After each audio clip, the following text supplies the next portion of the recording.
Hi, welcome back to my issue space. My name is Kasha as always. Today I've got my glasses on, so I'm going to be talking about something serious. And I'm going to be talking about the fact that I was in engineering for about a decade. So studying for about 4.5 and practicing for about 6 years, and then I decided that I was going to go ahead and quit and pivot careers.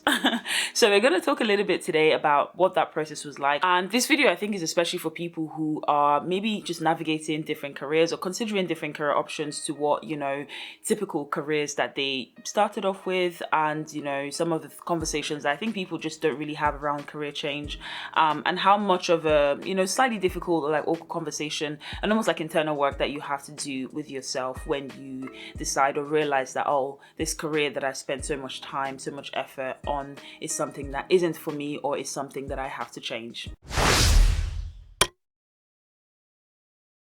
So I'm going to start off with my background. I am a chemical engineer, but I was practicing as a process engineer. So I remember earlier on, like a few months ago, I actually Googled, like ChatGPT, what is the actual definition of a chemical engineer versus like a process engineer. You can go ahead and do that research by yourself, but the summary of the gist is that chemical engineers tend to be more focused on like formulations of, products and things like that. Whereas process engineers, they look at processes, so like end-to-end processes. This is a very sciencey conversation. If you're not a science person, you might be a little bit confused about what I'm talking about.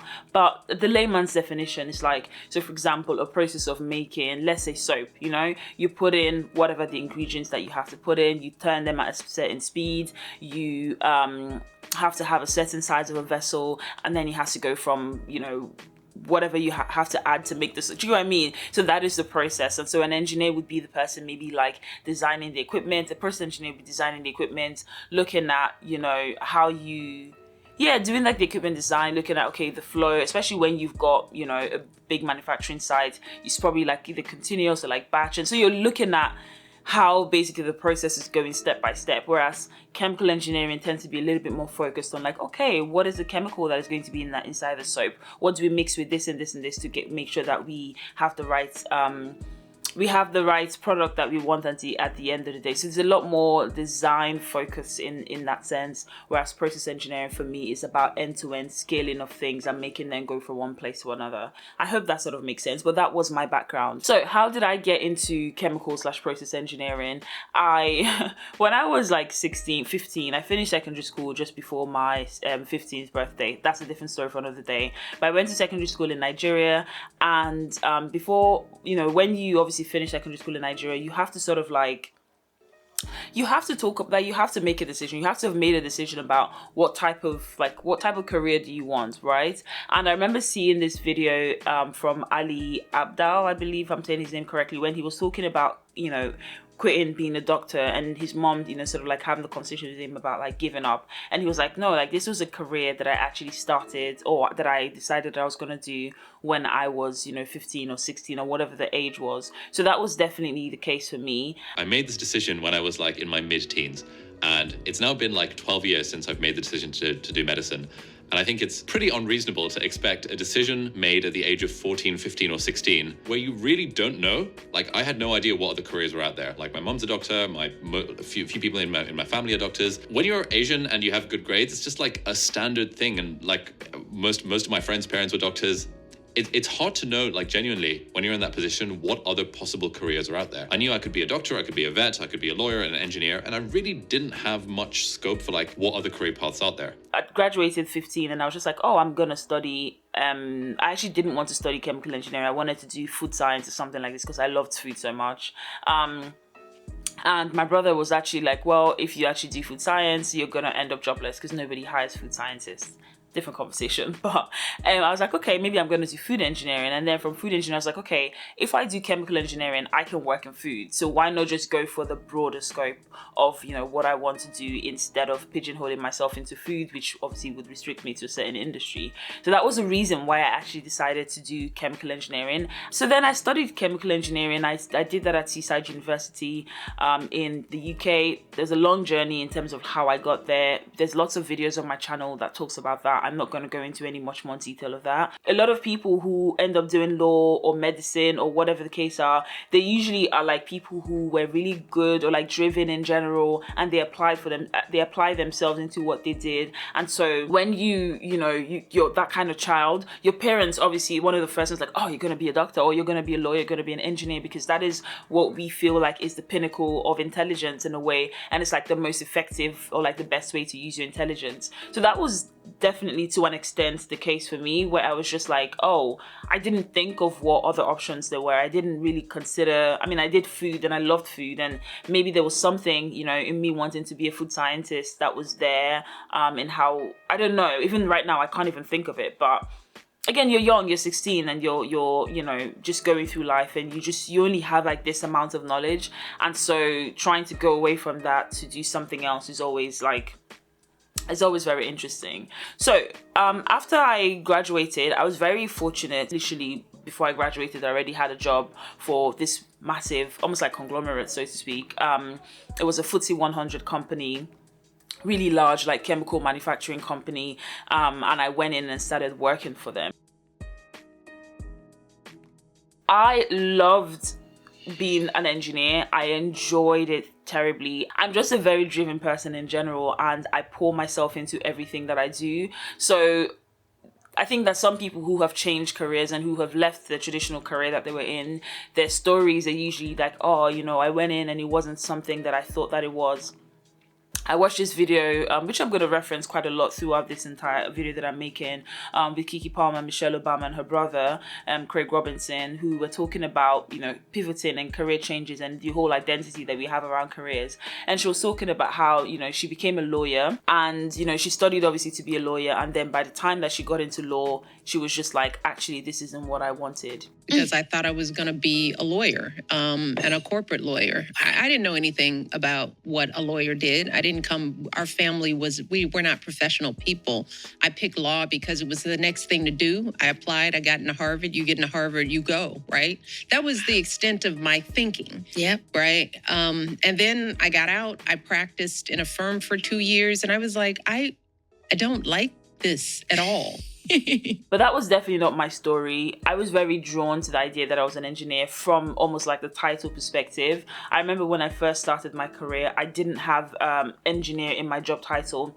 And then I think like a year and a half after, I got promoted, and then I became a process engineer, and I was so proud of myself. I loved the internal feeling of like feeling like I was an engineer. I felt like I had done something for myself. I was incredibly proud of that title, and I didn't realize how much of an identity that I started to form in that job title of like, I'm an engineer. And so when I got to the point, which I'm going to get to in a bit, where I was just like, oh, I think I'm gonna pivot, basically change careers.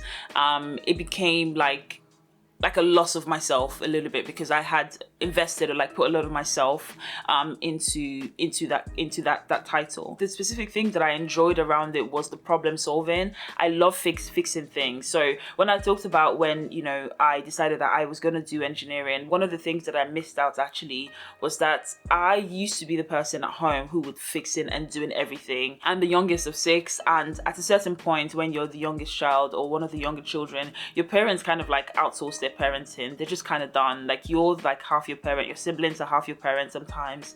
And so there was a lot of time when I was at home alone, for example, and a lot of things just needed to be done. Like, if you're Nigerian, like generator, so the power generator that we all use, I used to be the one who would I knew how to on the gen, I knew how to fix it, I knew how to I remember like changing like spark plugs. What am I doing changing spark plugs in a generator at like 12 or like 11? But I was changing spark plugs, which is so funny because I ended up working for a company that makes like specialist spark plugs in one of their divisions. But anyway, so like I was that girl. I was a bit of a tomboy. I used to do all the things. I literally have a scar on my hand. This is a random story, but I have a scar from my hand from like using a machete and like cutting coconuts. Like, I was that girl. I was all over the place, always doing lots of different things. So engineering just seemed like, oh, she's a problem solver and she's smart, so why don't you go and be an engineer? But yeah, I think that was what I loved about my career in engineering as well, is that I felt like I could see something. I love creating things. Like I love creating something out of nothing and creating a process, and I love making it work really well. And I love seeing something go from A to B to C. So for me, like leaving the career, there was a lot of sadness from the perspective of that, oh, I don't get to be the person who does, this kind of, like I don't use my brain in a certain way. Where you go in, it's like all these different chemicals and so many things have gone wrong and you have to do all these calculations to see why this thing isn't going to explode. I used to engage a certain part of my brain that was so just really cool. I don't know how to say this. And I think I really do miss that. So let's get into why I decided to leave. So I obviously work in a male dominated field. And there's so many interesting things, I think there's a lot of positive things. People might disagree, but I think there's a lot of positive things about working with men. And there's also a lot of negative things about working with men only as the only woman. And I definitely got to a point in my career where I started to realize that, if I wanted to progress in my career as an engineer, I would have to specialize, which is where you go into almost PhD level and you become a specialist and you're drilling in.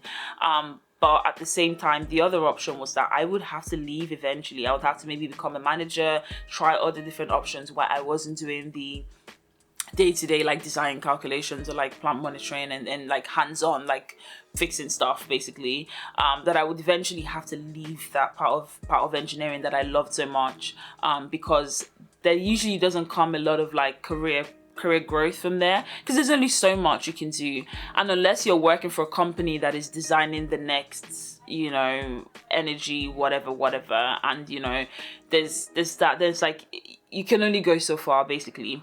And so I just started to realize that as much as there was this standard trajectory of gone from a process engineer to a senior process engineer, the next step for me would have been a principal process engineer, and then maybe at a principal level I might get somebody under me, and then eventually maybe after so many years I would then be some type of technical manager of some sort. And I could see how that would be a really long career, but it would be a very slow career if I stay in the same field.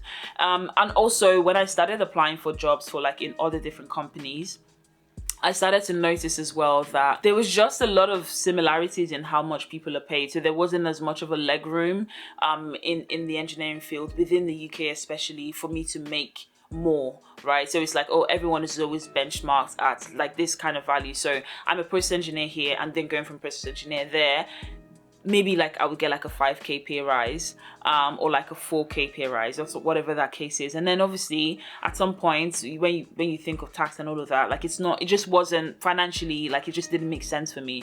So I started thinking, okay, what are the different options of what else I could actually do? So for me, it was very much a career conversation. It was very much a career development.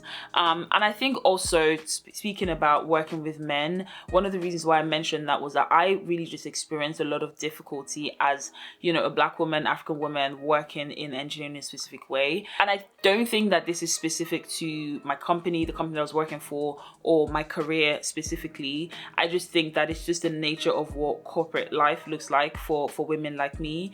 And there is a lot of proving myself that I had to do. I'll be in a meeting room, and on the topic that people are talking about, a specific process, for example, I was the process expert in what I was doing, right? And I was talking to people, and it's just the mansplaining, the people just completely ignoring you, completely ignoring your. Just think, there was just a lot of that. There was just a lot of I would literally speak in a meeting, in a room, for example. I'll never forget this moment where there's a meeting room. I think there was me and maybe one other woman there, and it was maybe 14 other people, and the rest of them were men. And there was something that we're trying to talk about. I was oh no, this is how we've done this. And so I was trying to explain to them that, this isn't the best, best way for you to go about this. You should look at this. And it was just the complete blatant ignoring of what I was saying. And then I remembered maybe a few minutes after, somebody else said the exact same thing that I said, and then the manager who was obviously in the room at the time was just oh yeah, actually, yeah, that makes sense. And it's it's things like that where it just kept happening. I literally had companies, I had a time when we hired in a consultant, And the consultant literally took all my entire work and put their branding on it, which was quite funny. And they paid them, obviously, however much they pay them. And, you know, it's just like, yeah, you know, it is what it is. Like, I just kind of have to, like, deal with it. And so there was a lot of dealing with it. And I was trying so hard to, as I said, I'm very driven. I was trying so hard to, like, try something different in the company. Like, okay, maybe go into, as I said, I'd already realized that this straight engineering path wasn't just gonna do anything for my career. So I started trying other different things, trying other different like career options, and the doors were just closed and closed and closed and closed. And I think also, I'm not gonna lie, a key part of it for me, as I said earlier, was the money. That was very, like, engineering in the UK just doesn't pay that much, like process engineering, chemical engineering. I'm sure there are other companies that, you know, pay well or better, but I could find that, like, you know, if your name isn't Steve, no offense to the Steves out there. I actually had a manager called Steve, who I really, really respected quite a lot. But anyway, if your name isn't John, do you know what I mean? Like, when you look at me, I do not look like the stereotypical engineer. And I got to a point as well where I'm a chartered engineer now. So I've like done all the things like that I needed to do, and I could just see how for me to make the amount of money that I'm making now in my current job, I would maybe have needed like 4 more years in engineering, and it just wasn't it for me. So I was just like, yeah, I'm just gonna allow it, basically. I think when I eventually found out that, you know, I was going to have to, like, I eventually got the job offer for my current company. I think it was a guy that I was dating at the time, actually, shout out to him, who was telling me that, you know, he could really understand how I was feeling about, like, I went from basically doing engineering, wearing my hats, being on plants every single day, and like devoting all this time and effort into this career. And I was just like, I just felt like I'd lost my identity a little bit. Until now, when I look at my job title, I'm just like, ugh. Like my job title was senior process engineer, and I just loved it so much. I thought it was fantastic. But it can be difficult when you come away from that. You know, it's like you're a doctor or whatever it is, or senior lawyer or legal counsel or those kind of things. And then you come away from it and you just end up with, like, my job now is like analysts. And I'm like, what am I doing with that? So yeah, it was just really interesting. But he said something that really stuck with me about how, kind of like just reaffirming the fact that I will always be an engineer, and that I bring a lot of value in the way that I think about problems because of who I am, or who I was, of the career that I have as an engineer, and that's something that I will always carry with me, so that I don't necessarily need to like invest in that job title. I don't need to like secure my identity in that job title, basically, for me to feel like I add value, that I add value as an engineer wherever I go. And I was like, oh, that was the sweetest thing. At the time, I was just like, oh. But in hindsight, whenever I think of that, I think that's something that has always stuck with me. But I feel like also at the same time, one of the different things that I've been coming into is the idea that you can have a job, and like your job isn't necessarily who you are, but at the same time your job isn't necessarily who you're always going to be, right? And it's like you have to kind of like separate what you're doing from who you are. You have to separate the fact that like it's okay to try different things. It's okay to, you know, leave that career that you made when you were 16 if it's just not working for you, right? I referenced that interview with Kiki Palmer where she talked about almost like the concept of like macro goals versus micro goals. What happens to us sometimes is we focus on the micro goal that is actually servicing the macro goal. Okay. Now, I don't know what that is for Noelle, and sometimes we don't know, which is why the chapters are important. And so I think what we often have to do is pull back and say, you know, I talk about this, like, it's not really just that I like to perform. It's that I like to make people believe in something. Yeah. I like to make them feel inspired, excited, whether that's through Akil and the Bee, having a conversation here with y'all, or you and your family getting together watching Password. The macro goal, the real goal that I'm servicing that never has an ending, is to just make people believe and feel good and inspired. It's okay to do different things. It's okay to realize, like now, for example, I'm, for the lack of a better word, I'm in tech, right? I'm in a tech-based role, which you might say is similar to engineering, but it is similar, but it's also very different. And it's just like, it's okay that like I did that and that was the end of that, and that's okay. I don't necessarily think that it's a loss in that way. I think I spent 10 years of my life, and that was something that I really had to grapple with. It's like I just felt like I had wasted, not like I wasted my time, because I know that everything that I have been doing has led me to this point. But it's like my degree was very difficult. It was incredibly difficult for me, right? And I got a first class in my undergraduate, I got a first class in my master's, and I spent a lot of time, a lot of effort investing into this career. And sometimes I look at people who are earning much more than me now, and I think to myself, why did I waste all of that time? Like, there's so much easier ways that I could have gone through. There's so much easier routes that I could have gone through. It's like, imagine if you're like a doctor, you spend all those years in med school and like doing all your exams and everything. And it's like, am I going to leave all of that?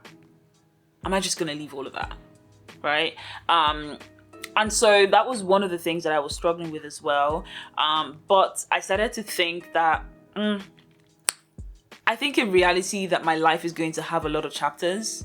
I think that I had a chapter of my life where I was actively an engineer, and I was wearing hard hats and like boots and like safety gear and all of that stuff, and being on site and commissioning and climbing ladders and looking at pipes and all the things, right?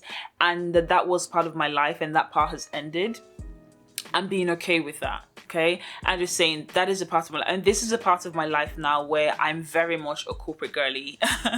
I wear dresses to work now. I still have like a difficult relationship wearing dresses to work, because I'm not a girly girl in that way sometimes. I still prefer, like, you know, I used to rock up to work with like leggings and like you just change into your PPE, and going from that to like now wearing nice dresses and everything to work, and like a shirt and ironing my shirt. It's just so interesting. But it's like, this is the new phase of my life, right? So this is a new phase of my life, and I don't know how long this phase is going to last for. I don't know how long that I'm going to be in tech for, right? It might be that, you know, at some point I might want to go back to engineering. One of the things that I did to secure my foot in engineering was that I told myself that I have to get chartered. So no matter what happens, no matter where I go, I will always be able to say that I am a chartered engineer. And that was, to me, it feels like putting my stake in the ground. But also at the same time, in my current career, I'm dealing with feelings of like, nobody cares that I'm a chartered engineer. Like, it means nothing to anybody. And that is interesting. Like that the previous, you know, industry or career that you're working in, and regardless of how developed or grown or accomplished that you are in that industry, when you bring it in, yes, the skills are transferable, but deep down, nobody really cares because they don't understand what that even means. So yeah, that is interesting. But that was something that I felt like I had to do to just put my foot down basically on my career, to make sure that no matter what happens, I can always go back into it, because that was something that I feel like I just needed that security for myself. But yeah, I don't know how long. It's been 2 years now since I transitioned. That sounds so intense, but it kind of is. But it's been 2 years since I transitioned, and I don't know if in, 10 years time, I would also be doing the same thing that I'm doing now in the same way that I'm doing it. But I think, yeah, it's opened up the world for me to see that, okay, it's okay for your life to have chapters in terms of that I was an engineer then, now I'm in tech, maybe the next time, who knows what other bucket my career is going to have on top of it, and that is okay. I think another thing that I wanted to talk about is the fact that I have different interests, and having such a big wig career like engineering did pigeonhole me mentally, because I was like, oh, I'm an engineer, why am I? Oh, I'm an engineer, how can I? So it's like, no, actually, I am very varied in the things that I like. In my current life, obviously I have this YouTube channel, which I like being creative. I literally bleached my eyebrows and dyed my hair blonde, guys, like yes, I have like different sides of what I like. I also have a property business as well, because I like real estate, and who knows where each of these things are gonna go, right? So it's like, it's okay to try different things, and it's okay, like when you have such a big career like that, it makes it seem as though, because that is your identity, it makes it seem as though that you cannot do anything else, because this is who you are, right? How can you be and you see all these different like Instagram posts of like, okay, a doctor showing how out and shit, they're out partying, and everyone's like, oh my god, beauty and brains, because we feel like people who have these big jobs they don't get to be anything else, or they don't get to be anything else, and it's just not true. So yeah, I like a variety of different things, and I think that I'm stepping into almost like a season of my life when I'm accepting and allowing myself to embody that I am different things and I like different things, and that me going from one thing to the other isn't the end necessarily of the previous thing. It's just it's a part of me that I get to just carry onto the next chapter of my life. When it comes to macro goal and like micro goal, which Kiki Palmer was talking about, I think that I spent a lot of time doing a lot of work on what are the things that I like, and it's only now that I'm still, even like as I've like pivoted into this career, like trying to now figure out, okay, like what does this look like for me in a few years? Where do I want to see myself doing? Like, what are the things that I'm doing now that I enjoy? Am I actually enjoying this transition that I've, kind of put myself into? Because the role that I've come into is developing as well, right? It's changing because my company and what we're trying to do in that part of the company is relatively new. So I'm almost like shaping my role at the same time. So yeah, I'm continuously like asking myself those questions. And if I get to a point where I find that like it's not working for me, it's okay to step up and step out of it and say, okay, now I'm going to do something different. But yeah, I work in tech now, and my role is very different from what I was doing before, in some ways, but it's so similar in so many different ways. So one of the next videos in the series talking about my career is going to be about how I transitioned to tech, and just like the different skills and what I basically did did to get to that point where I transitioned into the role that I've done now, but from a more like specific perspective. But I hope this video has been helpful. If you're watching, and if you watched this part, having a big career or a big job, a lawyer, doctor, engineer, accountant, I don't know, I think accountants might be one of them, basically fields where you can get chartered in is what I'm talking about. If you can get chartered in something, it's serious. So if you have like a professional body that you can have like all these different accreditations, and you have to do all that, you know what I'm talking about. I think that we do have an identity. We do think we're better than everyone, by the way. Are we not? But yeah, because it's just it's really interesting. But if you're transition from doing one thing to another thing in your 20s, 30s, 40s, 50s, 70s, whatever age that you are in, tell me how that has gone for you. Like, do you find that I'm being overly dramatic by even calling it a transition, and is it even that deep? But if you are in that space of your life, it's okay to feel how you're feeling. It's okay to feel like you're disappointing yourself, or you've disappointed someone or like you're giving up. It's a natural feeling, especially when you've been committed to something for so long, or you had these big expectations of what something was going to look like and it's just not.